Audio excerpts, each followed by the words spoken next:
여러분, 우리가 예수님을 나의 주 나의 그리스도로 믿는 것은 우리 인생의 전부를 걸 만한 것입니다. 왜냐하면 예수를 믿는 자에게 부활이 약속되어 있기 때문입니다. 죽음 모든 것을 끝으로 만듭니다. 죽음을 모든 것을 험으로 만들고 물거품으로 만듭니다. 어떤 분이 쓴 칼럼을 읽다가 제가 그런 내용을 본 적이 있습니다. 그 내용이 이런 겁니다. 인생이 끝이 있어서 다행이다. 이 지겹고 괴로운 인생, 끝이 없으면 얼마나 힘들까? 인생이 끝이 있으니까 참 다행이다. 라는 그런 내용이었습니다. 여러분, 물론 살아볼수록 인생이 괴롭고 고통스러우니까 그렇게 생각할 수도 있겠죠. 우리가 나이가 들면서 인간이 늙고 병들고 약해지니까 서러운 마음 때문에 그런 마음을 가질 수도 있겠죠. 하지만 주님께서 부활을 통해서 우리에게 주시는 생명은 불완전한 육의 몸을 입고 경험하는 현재의 생명과 차원이 다른 생명입니다. 그래서 끝이 있어서 다행인 게 아닙니다. 고린도서 15장 말씀에 이런 말씀이 있습니다. 바울이 우리가 부활을 통해서 얻는 생명에 대해서 이야기했는데요, 이렇게 말합니다. 썩을 것으로 심지만 썩지 않을 것으로 살고, 욕된 것으로 심지만 영광스러운 것으로 살고, 약한 것으로 심지만 강한 것으로 살고, 육의 몸으로 심지만 신령한 것으로 산다라고 했습니다. 그뿐만 아니라 주님께서 부활을 통해서 우리에게 주시는 삶은 우리가 이 땅에서 경험하는 삶과는 차원이 다른 삶입니다. 여러분, 요한계시록 21장을 보면 주님께서 우리에게 주시는 하나님의 나라가 어떤 것인지 우리에게 알려주고 있어요. 이렇게 말합니다. 신부가 그 남편을 위해서 단장한 것 같더라라는 겁니다. 여러분, 신부가 얼마나 아름답습니까? 가끔 결혼식장에 가보면 내가 잘못 찾아왔나 이런 생각이 들 정도로 달라져 있는 것을 보게 됩니다. 내가 알던 그 사람이 맞나? 라고 싶을 정도로 아름답게 변해 있습니다. 우리가 누리게 될 하나님의 나라가 그와 같다라는 겁니다. 또 이렇게 말하죠. 그들의 눈에서 모든 눈물을 닦아주실 것이니 다시는 죽음이 없고 슬픔도 없고 울부짖음도 없고 고통도 없을 것이다. 이전 것들이 다 지나가고 사라져버렸기 때문이다 라는 겁니다. 여러분, 부활은 너무나 놀랍고 경이롭고 신비로운 사건입니다. 예수님 믿는 자들에겐 그 경이롭고 영광스러운 신비로운 부활이 약속되어 있습니다. 우리 예수님께서 분명히 부활을 약속하지 않으셨습니까? 나사로가 병들어 죽었었습니다. 예수님께서 그 집에 가는데 나흘이 지난 다음에 갔습니다. 그러자 나사로의 동생 마르다가 뭐라 말합니까? 예수님 원망하죠. 예수님 여기 계셨으면 우리 오빠 안 죽었을 거 아닙니까? 그때 예수님께서 그녀에게 뭐라고 하셨습니까? 나는 부활이요 생명이니 나를 믿는 자는 죽어도 살겠고 무릇 살아서 나를 믿는 자는 영원히 죽지 아니하리니 이것을 너가 믿느냐? 너가 믿느냐라는 말은 네가 꼭 믿어야 된다. 반드시 믿어야 된다라는 얘기입니다. 예수님 다시 오실 때 죽은 자는 살아나고 예수님 다시 오실 때 살아있는 자는 죽음을 보지 않고 영원한 생명을 누리게 될 것을 말씀하신 거예요. 여러분, 부활은 경이로운 신비입니다. 예수님은 그 놀라운 신비, 경이로운 부활을 우리에게 약속하셨습니다. 그 약속을 믿는 사람들은 그 주님께 자기의 인생을 겁니다. 스코틀랜드 에든버러에는 지붕이 없는 감옥이 있었습니다. 지붕이 없습니다. 감옥인데. 그리고 감옥의 벽도 140cm밖에 되지 않습니다. 그러니까 무슨 얘기입니까? 일어서면 밖이 다 보입니다. 일어서면 밖에 자유롭게 살아가는 사람들이 다 보이는 감옥입니다. 영국의 메리 여왕이 기독교인 한 가족을 그 감옥에 가두었습니다. 협박합니다. 예수를 믿으면 거기서 죽는 거고 예수를 부인하면 당장 담을 넘어서 집으로 갈 수 있다. 그 가족은 감옥 안에서 죽기를 선택했습니다. 시간이 지나면서 엄청난 고통이 밀려옵니다. 굶주림, 갈증이 밀려옵니다. 담장 너머로 자유로운 세상을 살아가는 사람들이 얼마든지 보입니다. 마음 하나 바꾸면 됩니다. 예수 부인하면 담장 넘어서 당장 집에 갈 수 있는 겁니다. 그러나 그 가족은 끝까지 신앙을 포기하지 않고 버티다가 순교했습니다. 도대체 무슨 정신으로 그렇게 한 겁니까? 예수 그리스도를 향한 분명한 믿음, 그분이 약속한 부활의 믿음을 확실히 갖고 있었기 때문입니다. 그래서 그 예수님을 위해서 자기 인생 전부를 걸었던 겁니다. 여러분은 어떻습니까? 여러분 예수를 그리스도로 믿으십니까? 예수님이 약속하신 부활을 분명히 믿으십니까? 그래서 그 예수님께 여러분의 인생을 걸고 계십니까? 어떤 분들은 확실히 믿지 못하는 분들이 있을지도 몰라요. 나는 부활이 잘 안 믿어지는데, 여러분 죄책감 가질 필요 없으십니다. 왜냐하면 예수님 따르던 제자들도, 예수님 따르던 여인들도 예수님의 부활을 잘 못 믿었어요. 오늘 앞에 내용이 있거든요. 그것도 우리가 다 읽었어야 되는데 그런 내용이 나옵니다. 예수님 따르던 여인 셋이 향품을 갖고 예수님 무덤에 갑니다. 1절에 나오는 이 향품이라는 단어는 원문을 찾아보니까 아로마타입니다. 여성분들은 아로마 많이 아시죠? 아로마, 이 기름, 그걸 가지고 간 겁니다. 유대인들은 시신을 썩는 냄새를 좀 감소시키기 위해서 그 시신에 향품을 발랐던 겁니다. 여인들이 향품, 아로마를 가지고 예수님 무덤에 갔는데 깜짝 놀랍니다. 빈 무덤입니다. 천사가 있습니다. 천사가 말하는 겁니다. 그가 살아나셨다. 예수님 부활하셨다. 가서 부활의 소식을 전하라. 너희들이 부활을 증언하라. 이 여인들이 믿지 못해요. 겁에 질려서 도망쳐서 두려워만 하고 있는 겁니다. 그러자 예수님께서 막달라 마리아에게 찾아가셨어요. 막달라 마리아는 정말 부활하신 예수님을 만난 겁니다. 그래서 제자들에게 가서 내가 부활하신 예수님 만났다고. 그런데 안 믿는 거예요. 엠마오로 가던 두 제자가 자기들에게 찾아오신 예수님을 만났습니다. 부활하신 예수님을 만났습니다. 제자들에게 가서 예수님 만났다, 부활하셨다.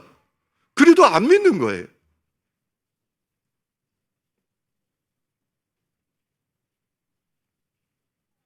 여러분, 그러니까 여러분이 부활을 잘 못 믿어도 죄책감 가질 필요 없습니다.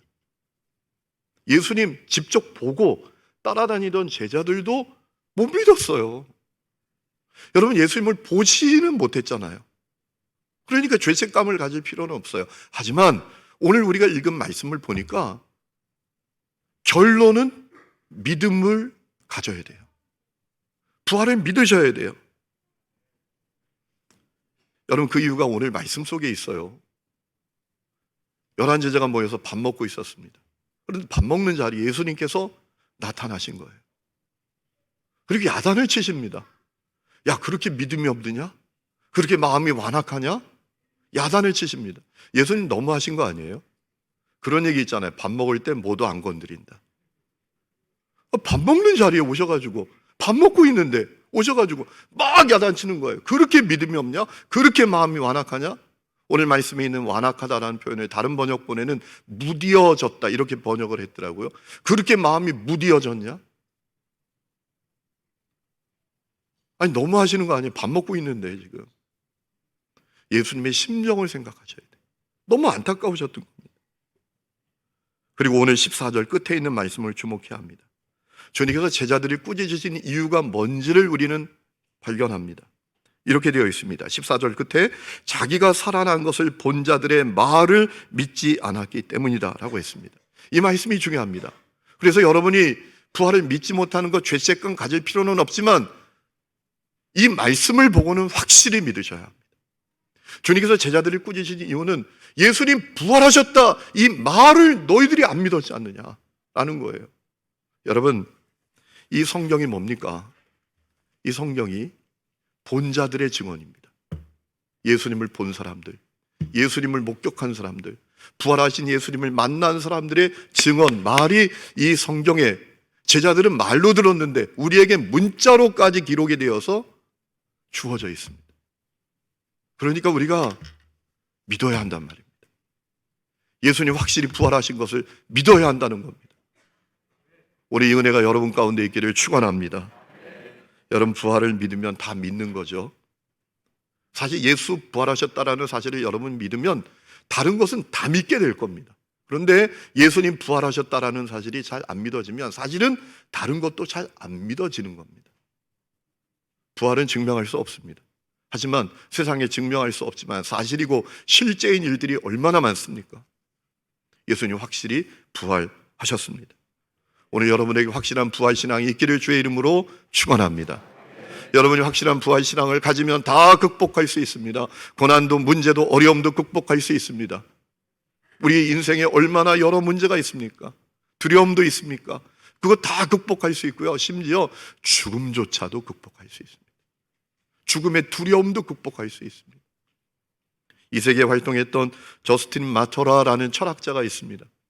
그가 만족할 만한 진리를 얻기 위해서 여러 철학자들을 찾아다녔는데 헛수고였습니다. 답을 얻지 못했습니다. 마음이 너무 공허한 겁니다. 어느 날 인생이 너무나 허무하고 공허해서 해변을 거닐다가 그 해변에서 한 노인을 만나게 됩니다. 그 노인으로부터 복음을 전해 듣게 됩니다. 그리고 회심하게 됩니다. 거듭나게 됩니다. 이 저스틴은 그때 자기의 마음을 이렇게 기록해서 알려주고 있습니다. 그때 내 마음속에 불이 붙는 것 같았다. 복음을 듣는 그 순간 자기 마음이 불타오르는 것 같았다라는 겁니다. 그래서 이 저스틴은 자기의 남은 인생을 평생 기독교를 변증하고 기독교를 전하는 삶을 살았습니다. 그러다가 어느 날 퀴닉스 학파 철학자들과 복음을 가지고 논쟁하고 변증하다가 로마에게 체포되었습니다. 그는 협박을 받았습니다. 로마의 신들에게 제물을 바치라, 예수를 부인하라, 그러지 않으면 죽는다. 그때 저스틴이 이렇게 말했다고 합니다. 우리 주님 예수 그리스도를 위하여 죽임을 당하여 내가 그분의 것이 되는 것은 내가 지극히 열망했던 바입니다. 나는 주님을 위해서 죽기를 원합니다 라고 하면서 끝까지 예수를 부인하지 않고 물러서지 않았다라는 겁니다. 그래서 그는 목 잘려서 순교를 당했다고 해요. 여러분, 확실한 부활신앙을 가진 사람들은 세상이 감당치 못하는 사람이 되는 것입니다. 그리고 그들은 하나님의 나라와 하나님의 일을 위해서 불꽃처럼 자기의 인생을 태우는 사람들이 되는 것입니다.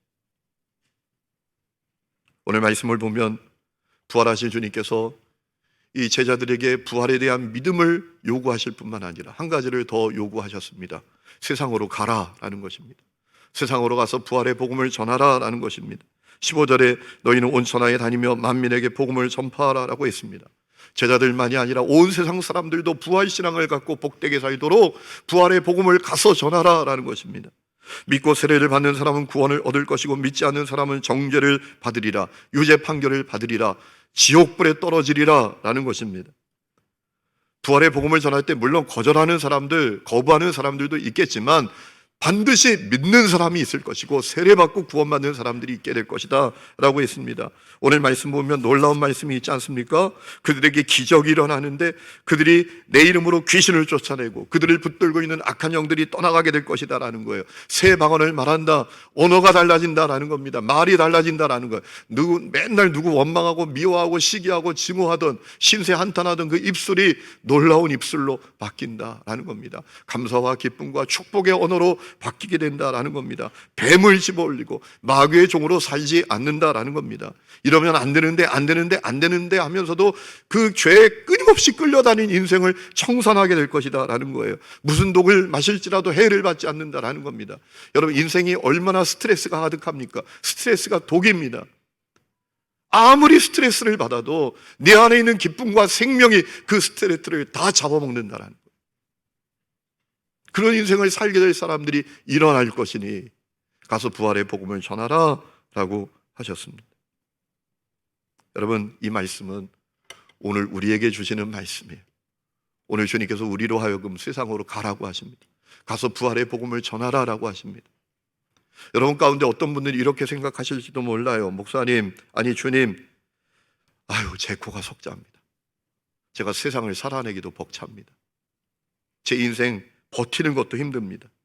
하루하루 정말 내 인생이 버티기도 힘든 그런 상황입니다. 그러니 세상으로 가서 전하라?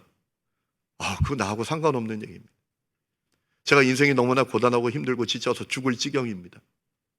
가서 전하는 건 딴 사람들 얘기지, 딴 세상 얘기지, 저하고는 상관이 없어요. 이렇게 생각하는 분들도 있으실지 모르겠습니다. 근데 여러분, 부활하신 주님, 오늘 말씀 가운데 우리가 분명히 기억해야 될 주님의 모습이 있는데요, 부활하신 주님은 내 삶의 자리에 오시는 분이시다라는 겁니다. 우리가 그 사실을 기억해야 합니다.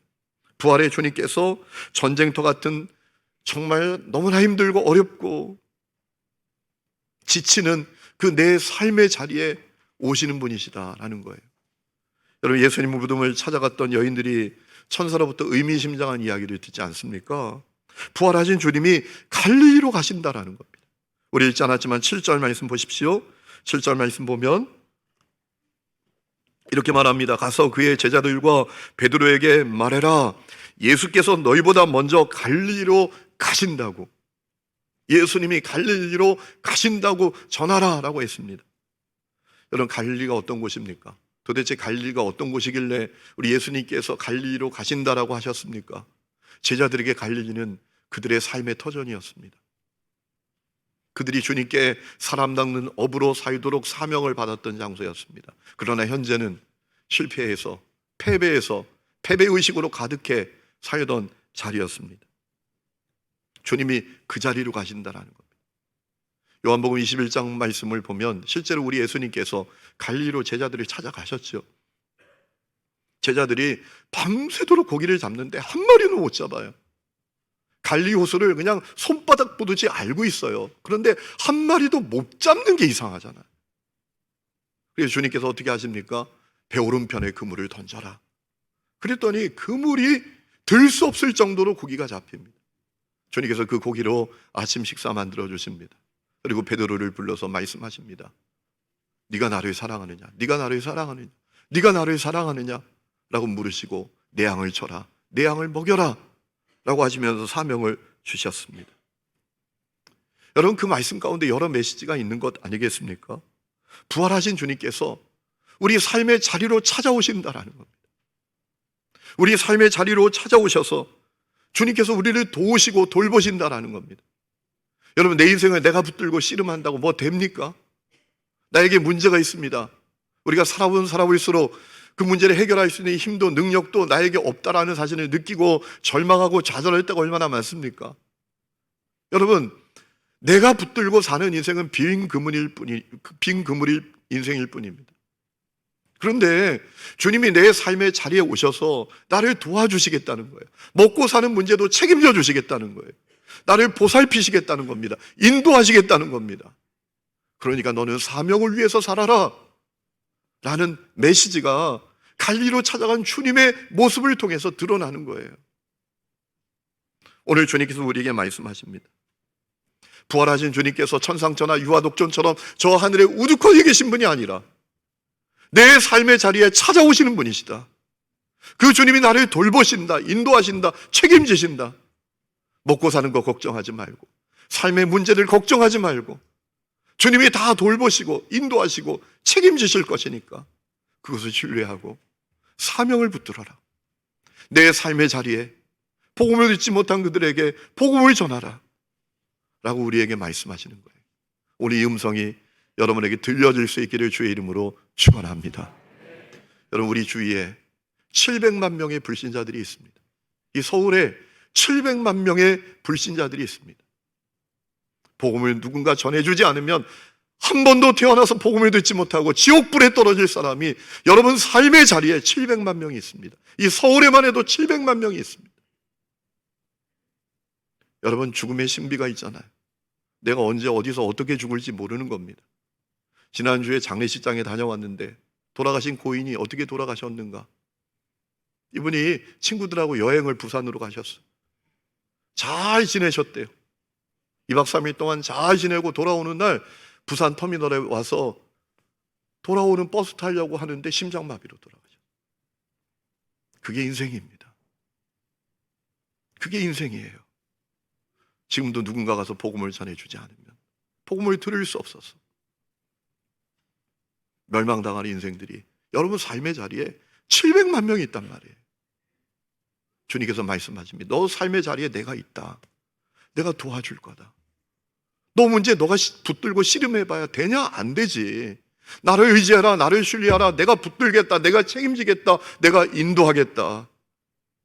이거 믿고 너는 사명을 감당해라. 부활의 복음을 전하라 라고 말씀하시는 것입니다. 여러분, 십자가의 복음은, 부활의 복음은 그저 마음의 평안 정도 주는 것 아니죠. 소원 성취 주는 정도가 아니잖아요. 그에게 영원을 선물해 주는 것입니다. 이 사실을 기억하고 부활의 복음, 그 신비로운 복음 전하면서 살아가는 우리 하나님교회 성도들이 될 수 있기를 주의 이름으로 축원합니다. 우리 이 시간에 다 함께 일어나서 찬양 부르겠습니다. 주님께 영광 찬양합니다. 박수하면서 부르겠습니다.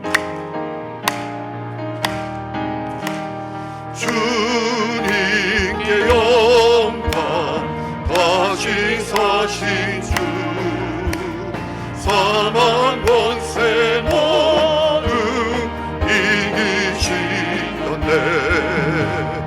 흰옷 입은 천사 너를 옮겼고, 누르셨던 곳을 이어 있었네. 주님께 영광, 다시 사신 주, 사망 권세 모두 이기시렸네. 부활의 주님 나타나시사 두려움과 의심 물리치셨네. 주의 교회 기뻐 찬송하여라. 다시 사신 주님 죽음 이겼네. 주님께 영광, 다시 사신 주, 사망 권세 모두 이기시렸네. 생명의 임금, 영광의 주님, 주님 없는 삶은 헛될 뿐이라. 주의 사랑은 세상에게도 없던 본연하게 하소서. 주님께 영광, 다시 사신 주, 사망 권세 모두 이기시렸네. 하나님 아버지, 성경을 통해서 수많은 증인들을 통해서 부활의 소식을 우리가 듣습니다. 믿음을 허락하여 주시옵소서. 확실한 부활 신앙을 가지고 주님께서 내 삶의 자리에 부활의 주님께서 함께 계시며 나를 돌보고 책임지시고 인도하시고 도와주실 것을 믿고 사명자로 살게 하여 주시옵소서. 내 삶의 자리에 700만 명이 넘는 불신자들이 있습니다. 누군가 부활의 복음을 전하지 않으면 허무하게 끝날 인생들이 있습니다.